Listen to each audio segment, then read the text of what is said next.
माझ्या कवितेचे नाव नातं आई व मुलीचं.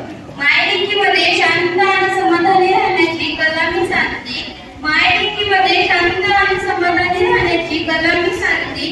जीवनाच्या प्रत्येक टप्प्यावर आई मला वेगवेगळी वाटते. आई म्हणते बाहेर फिरता येतावं त्यांच्या वाचनेला हवी आहे सीता. आई म्हणते बाहेर फिरता येतावं त्यांच्या वाचनेला हवी आहे सीता. माहेर गेल्यावर तुझा स्पर्श कसा हे तुला कळलंच पाहिजे आता. तिच्या मायेत मऊ कोदडी उभेची अलगद वेळ दिली. तिच्या मायेत मऊ कोदडी उभेची अलगद वेळ दिली. जवळ बसायची माझी आई म्हणून नेली.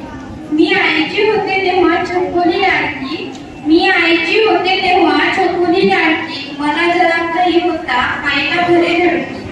मुलीचं पाऊल शाळेत पडलं. मुलीचं पाऊल शाळेत पडलं. आईचं काळीज चिंतेने धडधडलं.